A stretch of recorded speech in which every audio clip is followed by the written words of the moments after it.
right, so in our next discussion, I'm going to take you through the specific nutrition tools that you've been learning this week to help you gather and move forward and to initiate. So how was your Dr. Stone experience? How was your nutrition physical exam experience? I have been in the presence of Dr. Stone and some of our other colleagues where we have done a 24-hour nutrition physical exam workshop and still didn't feel like we left knowing enough. So there's so much to learn. So you've gotten to see some of the resources and tools this week to really set the stage for how much is out there and how much IFM has dedicated to our ability to expand our clinical physical diagnostic skills. Okay, you've just literally seen a glimpse of it this week. So know that the tools and the resources that support the ABCD approach and philosophy are very robust behind that education wall that you are now in full access to at IFM. So I just want to remind you that there's the physical exam report that's available. Some practitioners just keep this handy so they can jump back over and use it as a kind of a quick guide or a quick reference.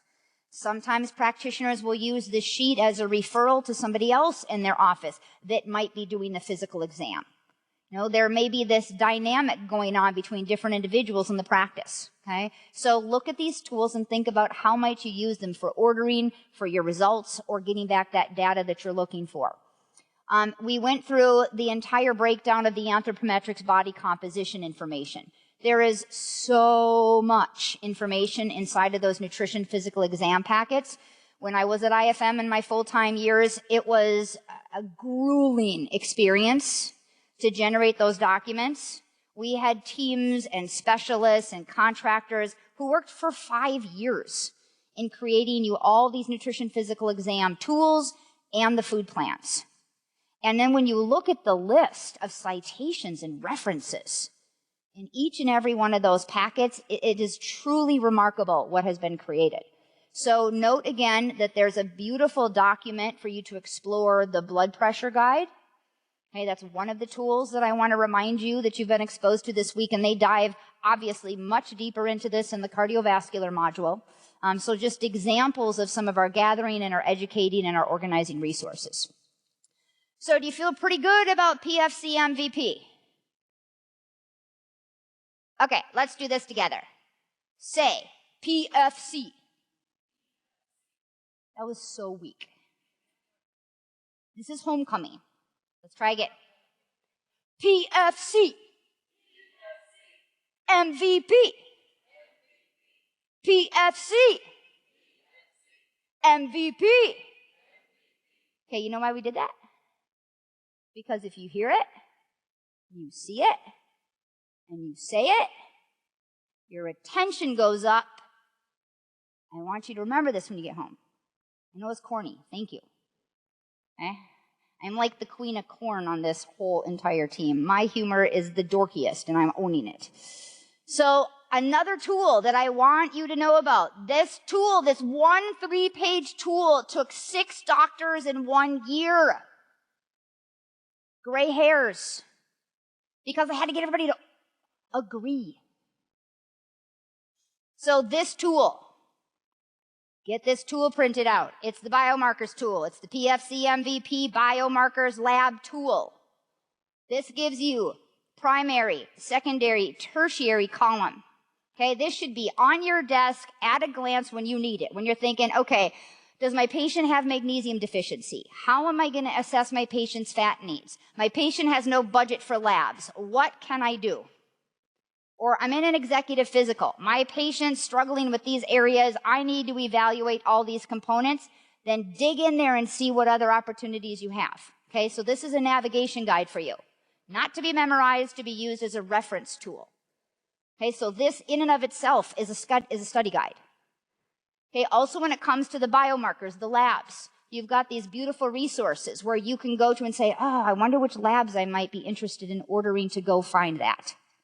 Okay, so make sure that you're leveraging these key tools because they're guides for you to know how to find the information and do a deeper dive into your assessment process. So as we saw with Dr. Stone, quality, quantity of the foods matters.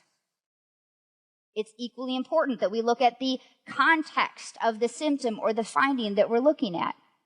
And eloquently looking at this constellation, the points of connection that happen as we're putting that data and that information together. So how do you go find this stuff? Okay? We've got all of these unique physical exam components, advanced learning opportunities for you back inside of then, again, inside of the learning system at IFM. So all of you have been automatically enrolled in getting access to this online learning experience just by signing up for this course. So when you go into your own account, you're going to notice now that there's a nutrition-oriented physical exam called Insight. Right? Isn't that cute? Insight, helping to get you deeper insight into what you're looking for in your physical exams.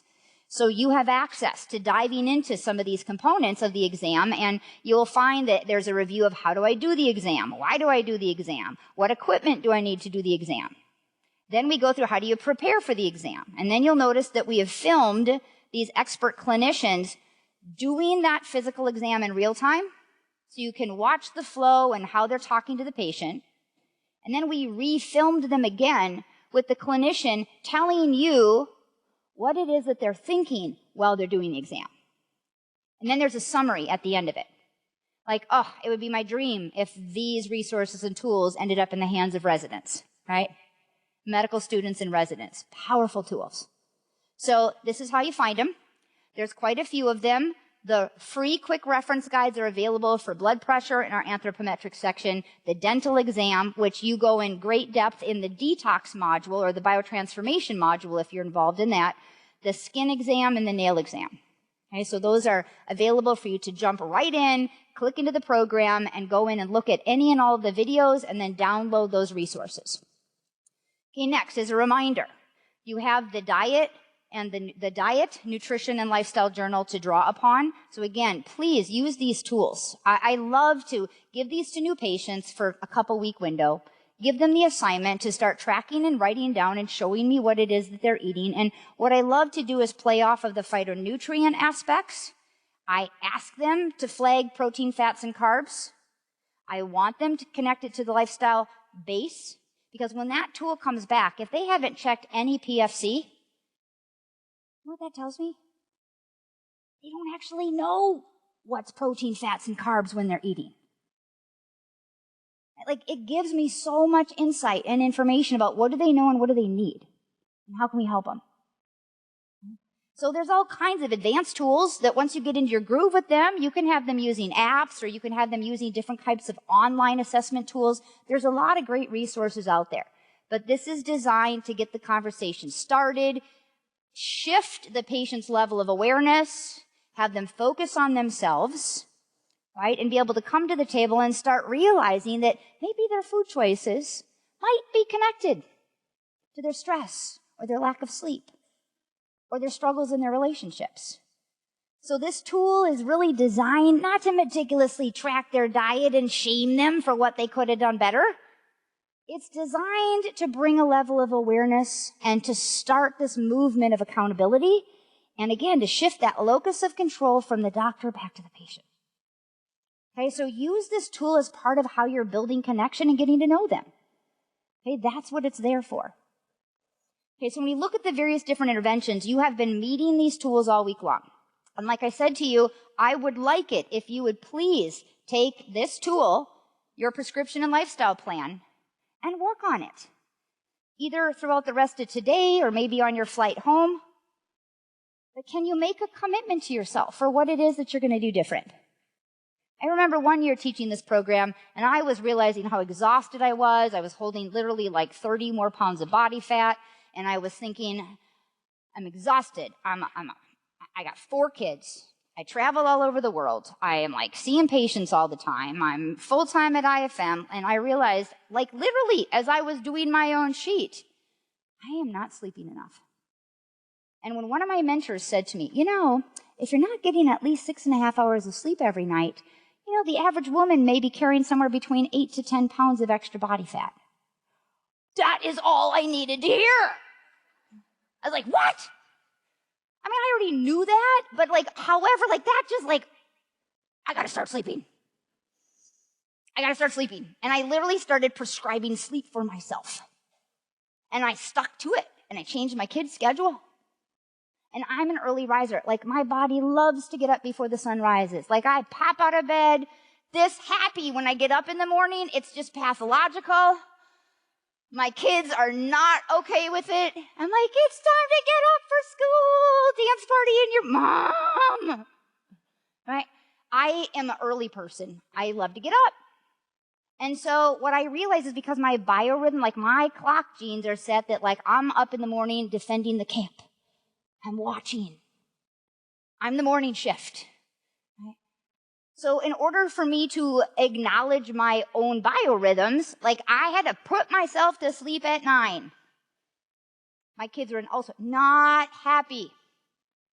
Like, we're going to bed. Starting the process at 7:30 if you want people to sleep at 9, right? Parents would realize this is how it works. There's no such thing as saying we're going to bed at 9, 5 minutes before that. It's a total 90-minute process. It involves the getting up and more water, and I need another snack, and did I remember to tell you when so-and-so said this at school and it hurt my feelings?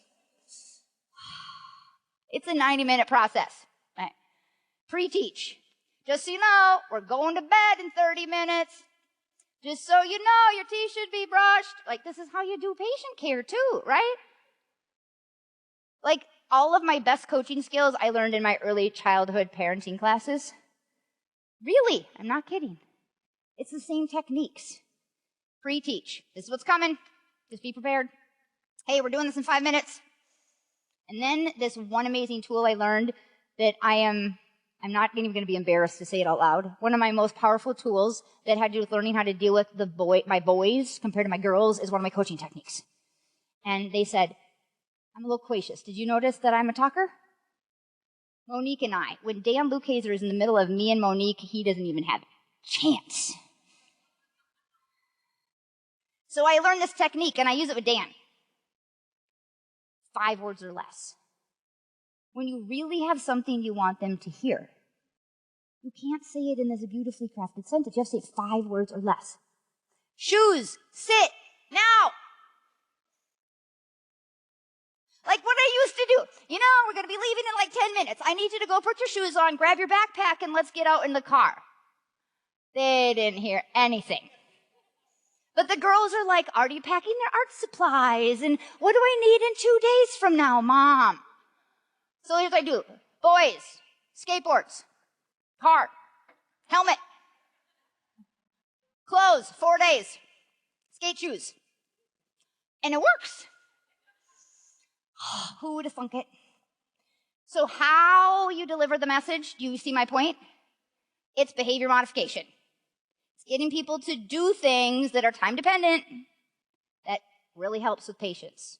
So you're going to have to adapt the way you talk to the patient about these subject matters. It doesn't work if you give the same spiel to every single patient because their learning skills are different. They may be an intellect who wants a checklist. Right? You have to know where is the patient or the client at, because that same information, you have to have multiple vehicles and ways to get it there, right? Okay, so your nutrition tools. Prescribing the nutrition plan. Prescribing, ha ha ha. It's not as though you write it on a piece of paper, give it to them and say, I'll see you in 3 months, good luck. It does not work that way. Especially our food plans are designed to transform their relationships with food. Right? They're meant to be introspective. Right? These food plans are meant to be a journey, and we're not just going on a diet here. We're helping them make these gentle, subtle changes over time, which means we need to be mindful, and we need to order things in the way we want them to focus on things. And we have to meet them where they're at and their readiness to change. Okay? So at the top of this prescribing document, again, I want you prescribing to yourselves. You'll see that there's a list of all the primary IFM food plans. And you'll notice that those on the left and those in the first step intervention are foundational functional nutrition, and our first step interventions, you'll see that those are the ones we covered here because those are the ones we want you to master and get comfortable with first. Okay, it includes your core food plan variations, it includes your elimination diet, and includes your cardiometabolic food plan. But you know what? We've got 9 more. And when you go into each of the advanced practice modules, you're going to take a much deeper dive at the way in which you're implementing the elimination diet, and you're going to learn about the renew diet. And when you go to the detox module, you're going to learn when and at what point might you differentiate between the detox food plan or the elimination diet, or you might choose to use the renew diet. Okay, so in each and every module, you're going to layer on top of this learning journey. Okay, but you're to leave here with at least the basic foundational tools so you can get started. And honestly, if you can master the suite of these tools, which is the core food plans, the elimination diet, and the cardiometabolic food plan, you are honestly going to be able to touch and transform somewhere between 60 to 80% of the patients already walking through the door. Are you all the way down to the level of their most personalized, precision, unique dietary plan? No. But are they remarkably better than where they started? Yes. Right? So it's a shift in the right direction. Especially if you find out my patient doesn't even know what's a fat. They don't even know the difference between a good fat and a bad fat. My patient doesn't include any fruits and vegetables in their diet. Right? You may spend a year teaching them, or your coach or your nurse or someone on your team may be teaching them fundamentals of healthy, good quality eating. Right? Before they can even get to that really challenging plan. So know that on this list, this is our summary spot where you can start by saying, all right, which plan am I going to pick? So as we initiate our care, we're going to think our way through this model that IFM has pulled together where we start with the basics, the most important fundamental things that we need in nutrition. And honestly, we built that section last. That middle column of all the advanced food plans is where we started because here we teach food as medicine. And then you know what happened after a few years of having those plans out? We had healthcare providers who have not been adequately trained in nutrition, like kind of whispering back to us, nobody taught us this in med school. We need more tools. We need more resources. So we went back in, and the writing team and the nutrition team at IFM built this beautiful suite and added over 24 more tools and resources for you to use, like what is a glycemic impact? And why organic? Right? What are good fats?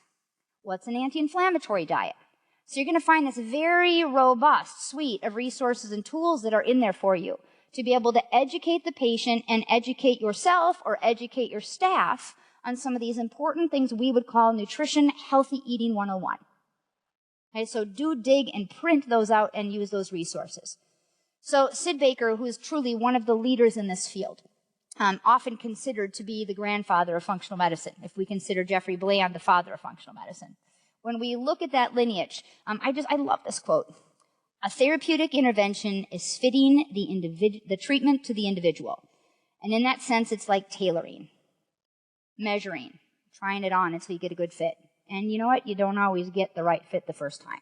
Isn't that great? Like, that's what we're doing when we do nutrition personalization. We're going to get them started, and we're going to tailor it. Then we're going to get back more data, and we're going to hear how they're doing with it. And we're going to know more about the case. And then we're going to adjust it again. And then we're going to often adjust it again. Right? So know that it's a transition. It's a transition over time when we're working with the food plans. So the fundamentals. We have broken this into basically what we consider the depths of the 4 rings of nutrition. So if you can think about the fundamental section as almost like a plate, okay, these are the 4 areas that we like to cover. Now, there are some great tools like Introduction to Functional Nutrition for Patients. We have a version of this that's written for practitioners.